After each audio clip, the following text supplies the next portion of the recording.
Hello, hello, hello. We are back with another episode of the Jane Warren podcast. And don't you know, I've got another amazing guest here today, Courtney Townley. And look, I have followed this woman on Instagram for a while. I love what she is doing. And today we're going to talk about some of the crucial skills that you need to make a behavior change stick. We all know we try to make changes and sometimes they don't work out. So we're going to talk exactly on how, hopefully, by the end of this podcast, you're going to have a few new things and tidbits that you can add to your life to hopefully get that behavior change to stick. So Courtney, thank you so much for being here. Thanks for having me. I'm happy to be here. So excited. Okay, so let me tell you a little bit about Courtney before we get going. So Courtney Townley is a health and self-leadership coach.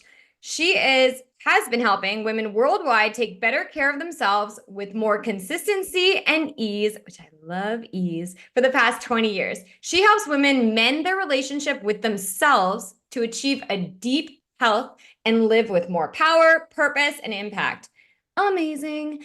Her work is firmly rooted in the philosophy that deep health isn't about following someone else's rules or regulations for your life. It's all about getting to know yourself better so you can lead yourself better. This is amazing. This is what I'm all about. I absolutely love it. So Courtney, let's dive into this. My listeners may not know you. I want to tap into a little bit on your story. How did you get to where you are today? Yeah. So I never know how far back to go, but I'll start here. I was actually a professional dancer for the early part of my life. And maybe the times have changed and maybe it's a very lucrative career now, but it certainly wasn't when I was up and coming in the ranks. And I obviously had to work to pay my bills. So I had graduated from the University of Michigan and was looking into a Pilates program in Toronto, which we were talking about before this interview. And I was there for a year to get certified and ended up staying for many years to work for the company. And through working with that company, I got exposed to the whole wellness industry. I was constantly going to conferences. I was going into studios all over the world.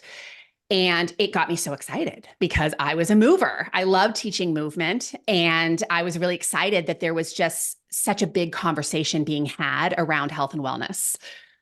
But I also quickly realized that movement was not enough to improve someone's health story. Like, I can't just make someone a better mover and have all of their health woes go away. So I realized that I had some serious gaps in my education and went on to get more education in nutrition, behavior change science, and ultimately arrived in a place where I was working for almost a decade in fat loss. And I was really good at it. I helped a lot of people lose an awful lot of weight. And I also saw an awful lot of people regain their weight. And that was super telling. So again, it's like the proverbial onion. It's like in my career, I'm constantly peeling back the layers of what I don't know. And there's always more. So at that stage, I realized I was missing this sort of mindset and emotional agility piece, that I wasn't really helping people to shift their self-image in a way that made behavior change stick. And so more education and more, coaching experience, and to arrive in this place now where I do call myself a self-leadership coach in the health arena. And I like, obviously, the health arena because it feels like home. It's a space I've been in for so long, but I also think it's base camp, right? I call it base camp for life. It's really hard to show up powerfully in other places in your life if you are not taken care of on a biochemical level. So I say self-leadership in the health arena, but the skill sets I teach can obviously be used in any arena.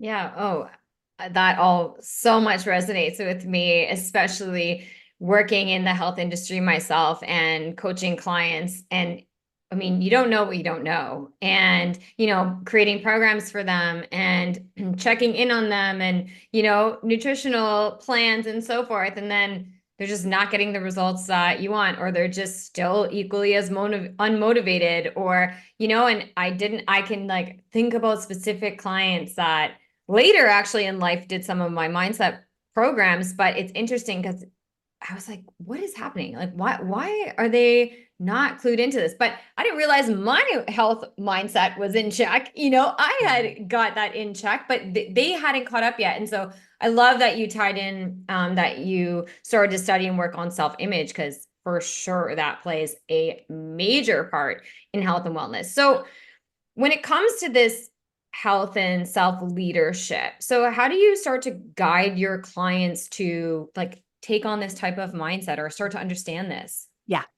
Well, I always say the first thing is we have to reveal what isn't working. And that's the work we all want to avoid because it sucks. I always say it's kind of like my son, how he cleans his room. He just shoves everything under the bed in the closets in the hopes that it'll somehow just be clean. And I always remind him that's not actually cleaning. That's just hiding things. And as humans, we do that really well, right? Yeah. We just don't want to really expose the truth of our life because it invites us into a lot of work. Yes. And so we can live our whole life avoiding the actual work of our life. And so the first level is exposure, the practice of awareness. And there's a lot of different layers to that. But I would say the most entry level conversation that I have is really challenging clients that I work with to consider what health actually means to them at this age and stage of life, because I work largely with the midlife population. I certainly have outliers. I have a lot of younger clients as well.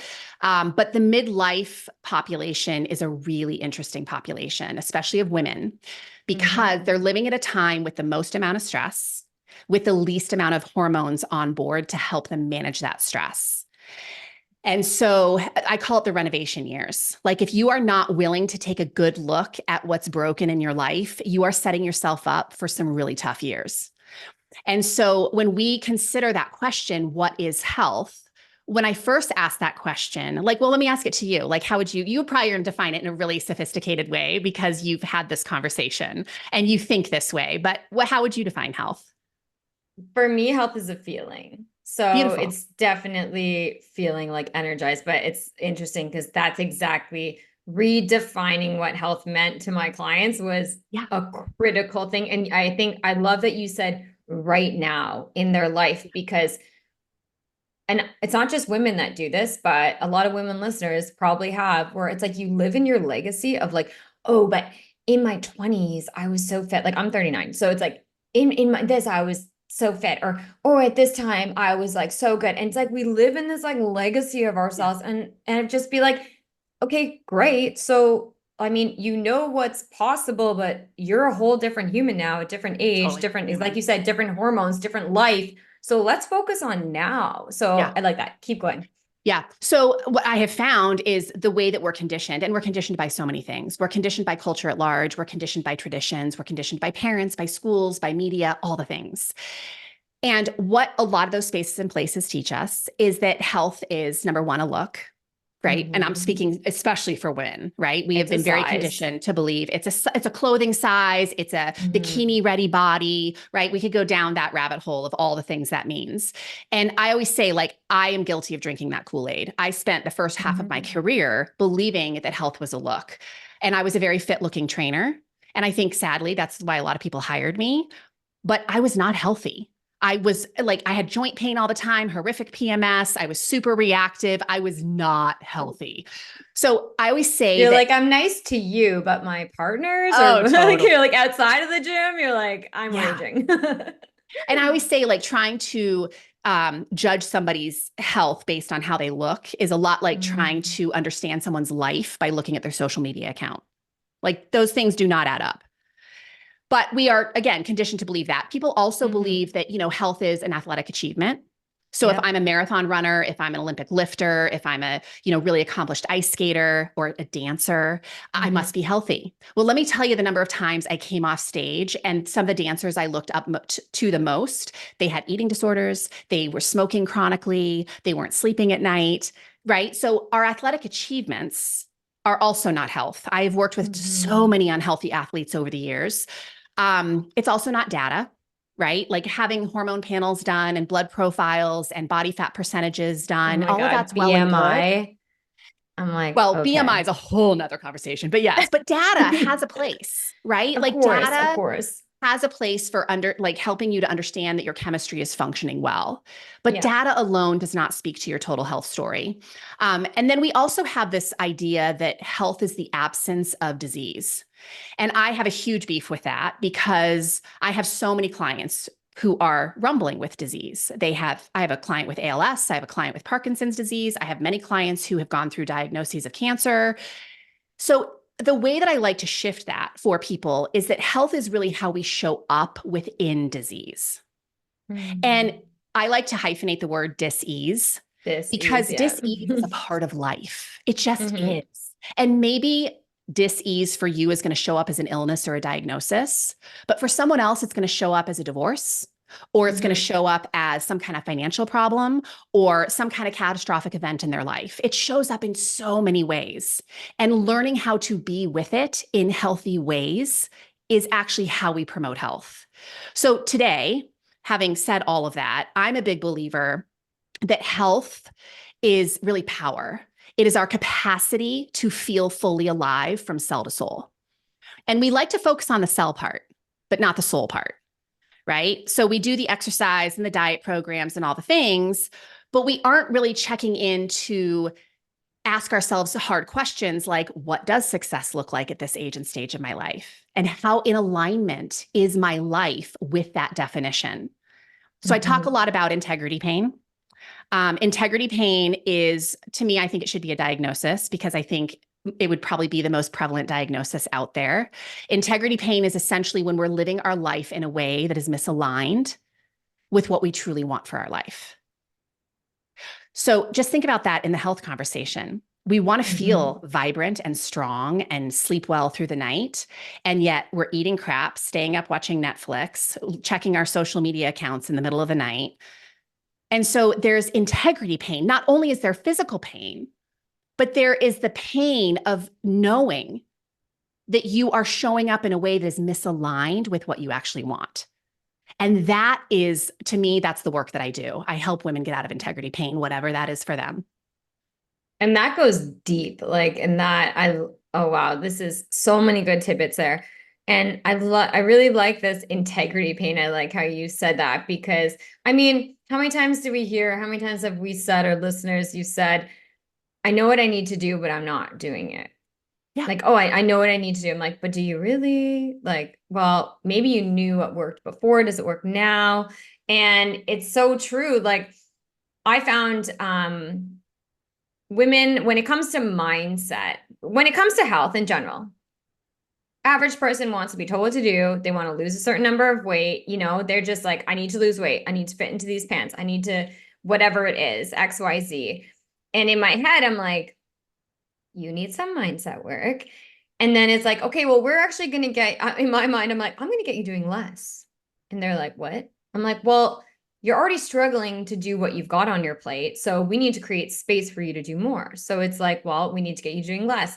And I think it's like when it comes to wanting to feel a certain way, it's like, okay, well, if you want to feel more energized, then how are you nourishing? How are you sleeping? How are you hydrating? Yeah. If you can't drink enough water in the day, if you can't get your butt to sleep a little bit earlier to get the adequate sleep that you need, how the heck are you going to start like showing up at the gym or doing more exercise? Because everyone's like, I want to do more exercise. I want to do this. It's like, well, no, that's actually not probably what's going to work for you. You're going to start to feel overwhelmed. Yeah. And what are you going to drop first? You're going to stop eating healthy. You're going to fall back to your old ways. Well, you kind of nailed it, right? It's that statement that we hear over and over again as coaches and health professionals, which is, I know what to do. I'm just not doing it. And I think it's really important to highlight that because even though we say those words, a lot of women are constantly looking for more information. They are in a space of consumption. They are always, a friend of mine calls it infobesity, where we're just consuming so much information all the time to the point that we are either so overwhelmed that we don't do anything, or we're just completely paralyzed to take action, right? We just crawl under the covers and don't want to come out in the morning. And so I always remind my clients that you do know so much. You do not need more information to get started. But let's start examining why you aren't doing the things that you know. And to me, that kind of goes into that framework that I teach around behavior change, which is number one, awareness. So we expose what you do know. Like, let's expose awareness what you know. Is the greatest agent for change. So, totally. Yeah. So let's expose where you currently are living and where you actually want to be. And I call Mhm. the space in between the two the river of misery, right? It's from a Mhm. colleague of mine uses that phrase, and I love it so much. So, river of misery, how do we get across the river of misery, right? In a way that we will keep swimming. Because what most programs out there are doing is they're giving people a list of rules and regulations to follow. They're swimming for them. And Mhm. so at some point they get to the other side, but then they don't know how to get back in the water and swim on their own, right? Yep. When the program's done, it's like, what do I do? Totally. They're totally lost and they Yeah. have no self-trust because they don't Yeah. have the rules and regulations. But the other problem is women don't trust themselves to make decisions based on what they already know. And part of the reason they don't trust themselves is, you said I could cuss on this show, because they've been assholes to themselves, Yeah. right? So they have basically approached behavior change consistently through the lens of all or nothing. Mhm. I will apply everything I have ever learned about health and wellness on Monday morning, or I won't do anything at all. It's always a Monday morning, right? Always, always. Let's Yeah, start on Monday. It feels like a and good day. totally. And my joke about that is you're always ending up in a face plant by Monday afternoon, right? All or Yeah. nothing is only going to land you in a face plant. So there's the three things that I coach on, really. Well, the four things I coach on in terms of why you aren't showing up to do the things you know you could be doing. Number one, you have either a strategy that is overwhelming your brain, or Mhm. you have no strategy at all. And there is a middle ground that is a beautiful place to be, which is make a plan, make a Mhm. decision. Try Not something. only, yeah, and be specific. Not only am I going to eat more vegetables starting tomorrow, keep it small. I always say the KISS method is beautiful. Keep it stupid simple, Yeah. Yeah. right? So it's not, I will eat more vegetables starting tomorrow. How many more vegetables? When At are you what going to eat meal? them? Yeah, When are you going to eat exactly. them? What's the bare minimum? Like there's a lot of questions we can ask How are around. you going to cook them? Totally. What vegetables do you like? Are they in your kitchen, right? Are they Yeah. easily accessible? These are all things to Yes. consider. So once they get specific and they have a plan, it gets a lot easier to execute because the brain, surprisingly, does not like effort. It just No. doesn't. If you You give want a the brain path of the least option, resistance. totally path of least resistance, it's going to take it every time. So we have to make it easy for the brain to say yes, which is where organizing is so crucial. And women will organize themselves to the hilt for their kids, for their business, for all the things. But when it comes to their self-care, it's like somehow they're convincing themselves they'll just fit it in when the time opens up. The time's not going to open up ever.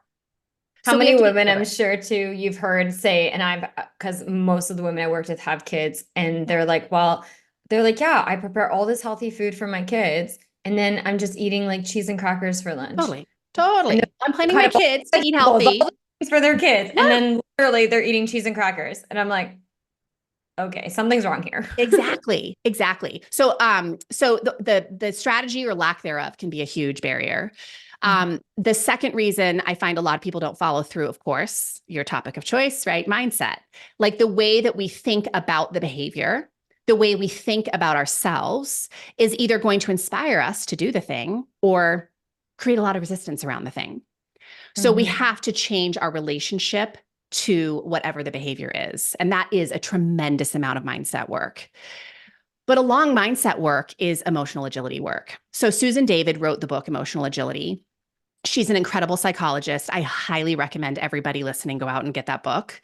It's probably the most recommended book I give to all of my clients because what drives behavior, we know, of course, is chemistry, right? Like, so if Mhm. you're not chemically taking care of yourself, you are probably going to be highly reactive, which means you're not going to follow through. But the other thing that drives that is the way that the way that we're handling emotions, right? Our capacity to be with emotion. And where in our education or in our upbringing did we learn how to be with emotion in healthy ways? A lot of us, unfortunately, were not gifted that education because our parents didn't have the capacity. Our Yeah. schools certainly didn't teach it. And so this is something that we've either learned on our own or we didn't learn at all.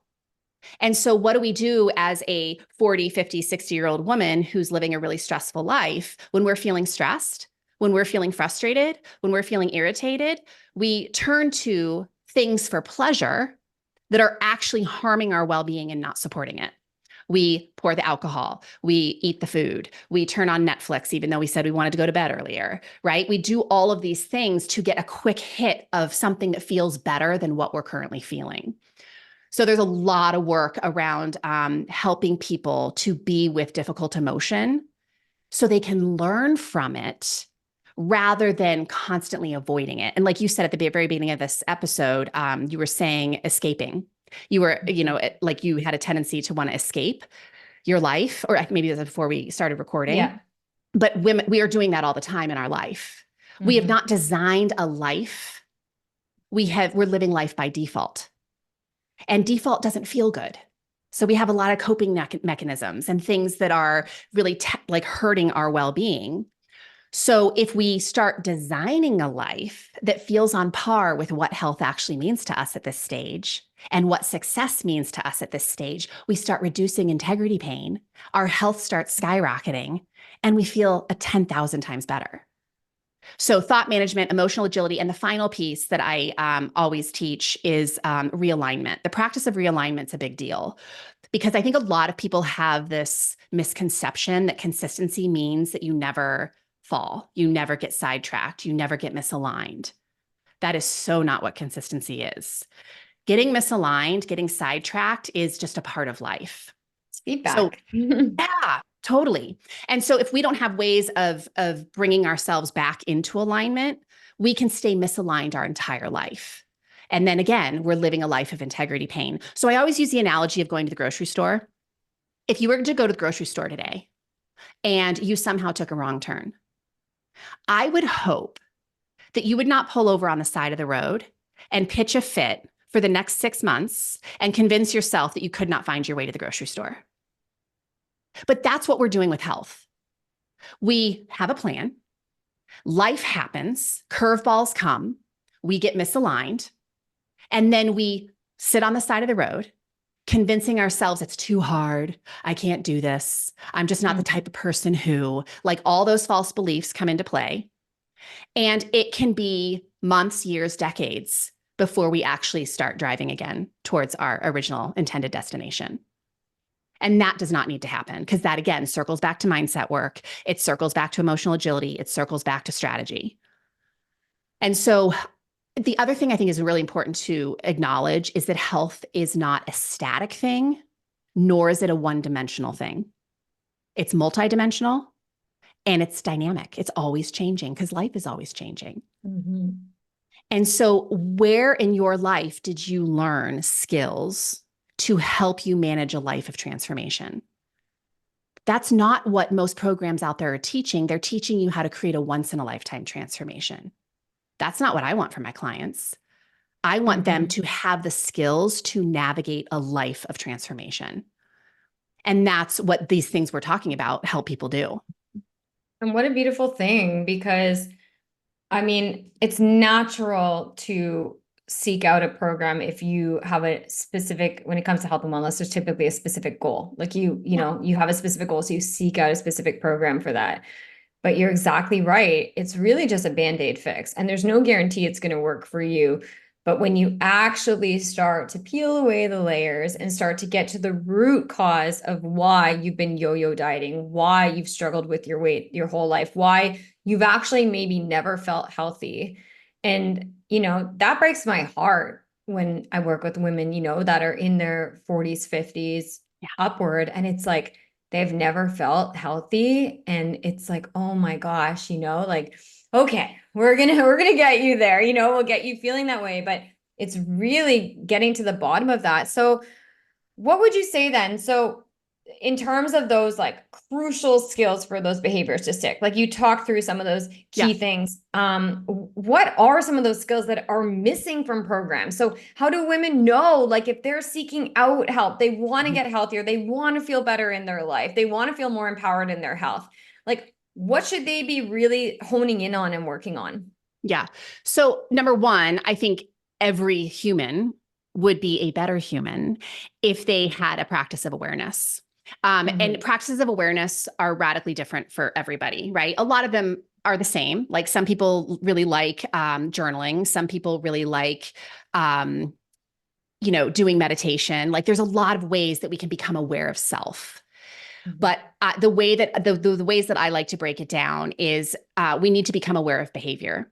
So how are you checking in with yourself every single day about how you lived your day? A lot of people call it bookending. I've started to learn how to reword that into framing your day. How are you framing your day? Are you waking up and deciding how you're going to live your day on purpose? Or are you just going into your day willy-nilly, like throwing spaghetti at the wall? Like you can do that. And a lot of people would argue that that is freedom, right? But I would argue that there's a freedom that comes from design, from discipline, that you will never accomplish by just throwing spaghetti at the wall. Also, throwing spaghetti at the wall is you want to create order in your mind. And if you have order in your mind, then you're going to have order in your life. It doesn't mean you're not free. It just means that you've got more organization throughout your mind. So when we go and we just think, I'm going to just take on this day, I can do this, I've done it my whole life. And it's like, but really, I mean, for me, I write things like I write a to-do list, like I write it out. And, I did mine last night for today because I knew I had a lot going on today to prepare myself. But yeah, creating that order in the mind is going to go so far. And also deciding what's important to you, because we're living in a world of so much choice. And if you do not decide hard what is most important to you right now, you will just diffuse all of your energy trying to be in all the places. Yeah. So awareness of behaviors, awareness of thoughts, awareness of emotions, like those are all things that I think people can benefit from. There's a lot of different ways to enter those practices. In terms of a practice of awareness with your mind, I think writing out what is happening in your mind, the thoughts, the sentences in your brain. Actually, only about 4%. I've had so many therapists on my own podcast, and it comes up a lot that only a small percentage of our thoughts are actually conscious. But when we actually start writing, we get access to a lot of other thoughts, right? So it's not the same as just thinking thoughts. It's like less than 10%, I think. Yeah, it's not much at all. So purging thoughts on paper, you will learn a lot. Like I am always surprised when I start writing about something I'm rumbling with and I reread it. I'm like, whoa, I did not see that in there, So writing out thoughts can be helpful. Just naming and noticing emotions is a great way to start having a better relationship with your emotional landscape. This is a big conversation because certainly trauma and past things that have happened in our life can really disconnect us from our body, which is a big reason why some people aren't connected with their emotional landscape. But a lot of other people have learned how to just cherry pick emotions. They only want to feel the feel-good ones. So they'll gravitate towards joy and happiness and all these things. And this myth that we're supposed to be positive and happy all the time. But the truth is, we're never going to feel the height of those emotions if we aren't willing to be with the other ones, because opposition is power, right? So when I'm willing to feel the lows of grief, I'm also able to feel the highs of joy and happiness.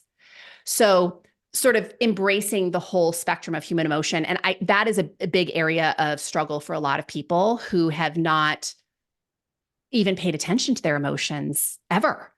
So naming and noticing is great. Just what are you feeling and can you name it? And if you can't name it, can you describe it?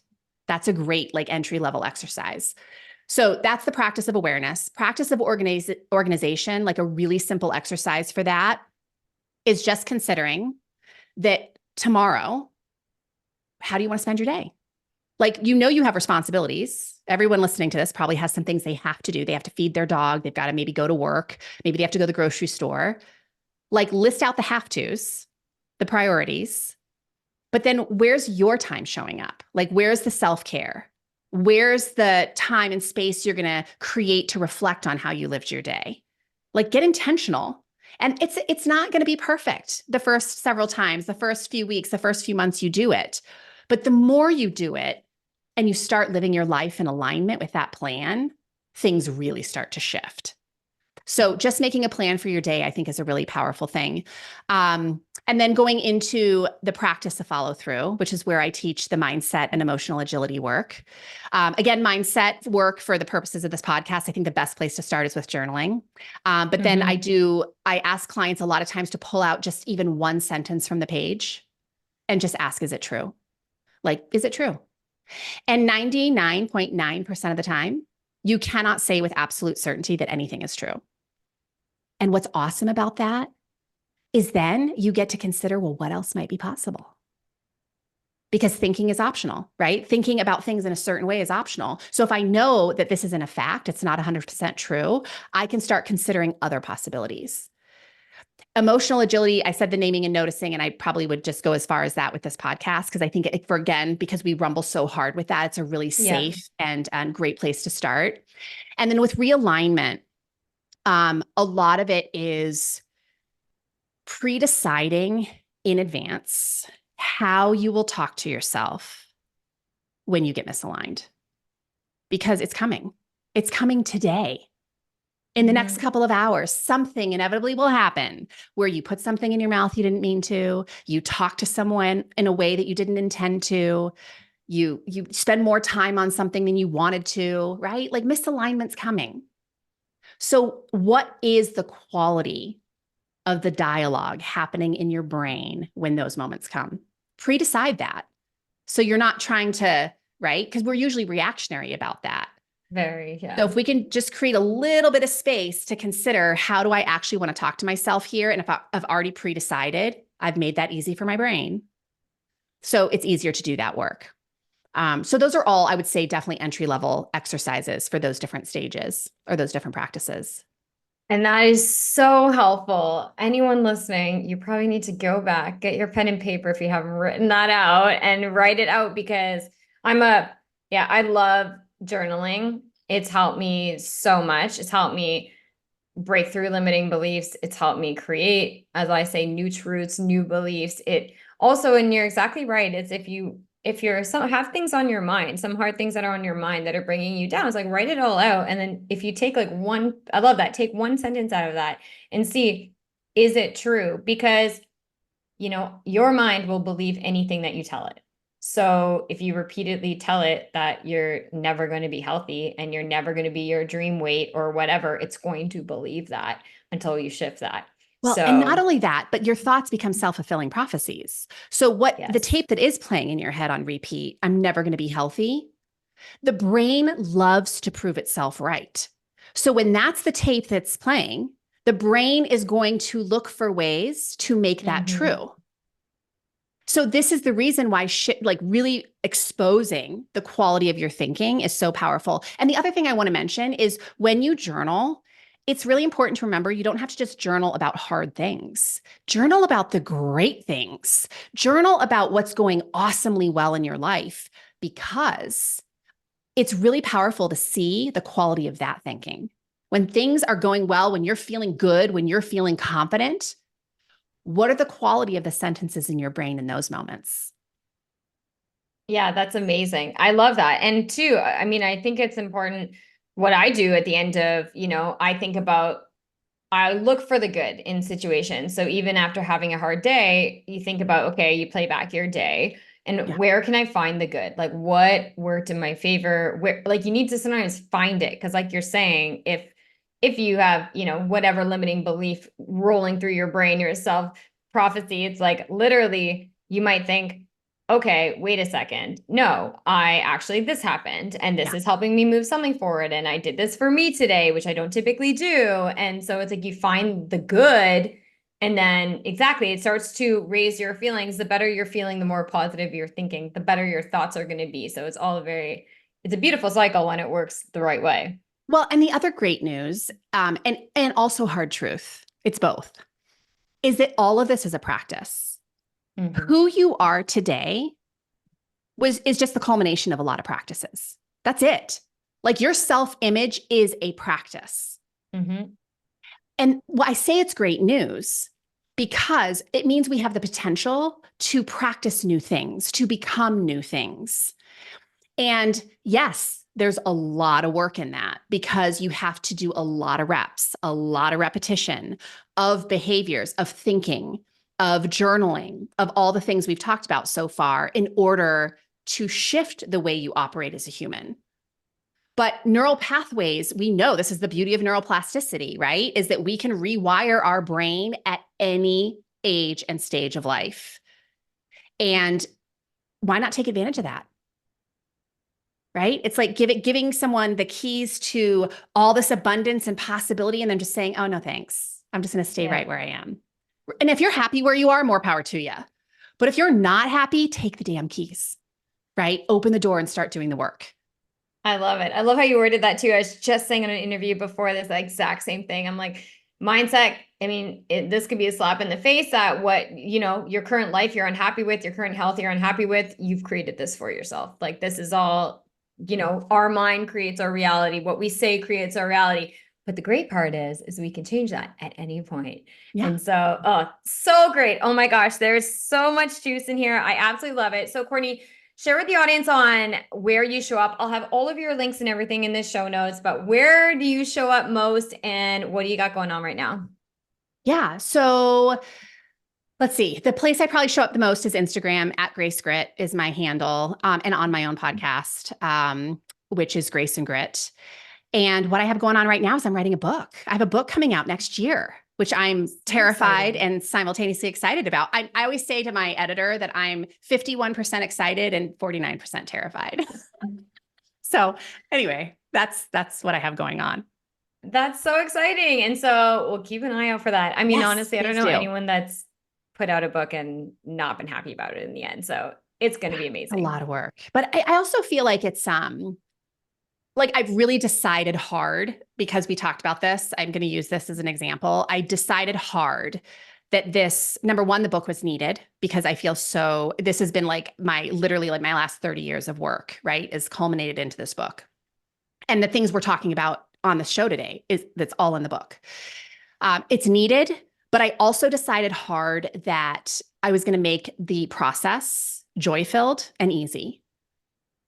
And I will say it's not always fun, right? But every time I find myself wanting to get pulled into, this is hard. Why am I doing this? No one's going to want to read it. I'm wasting my time, right? When I feel that kind of dialogue coming in, I just have to pivot. I just have to pivot to the other side and argue for all the reasons why I initiated this in the process, in the first place.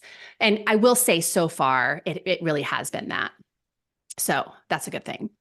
That's so exciting and great. Another prime example, on the work that you had to put in every single day, because you don't wake up every day feeling like, oh my gosh, I'm going to write. It's going to be amazing. But when you're able now, through all the mindset work that you've done, through the tools that you have, to just pause for a second and say, wait a second. Okay, maybe I'm forcing this right now. Maybe I need to step away. How can I make this easy? How can I make it fun?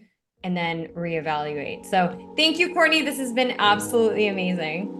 Awesome. Well, thank you for having me. I really appreciate it.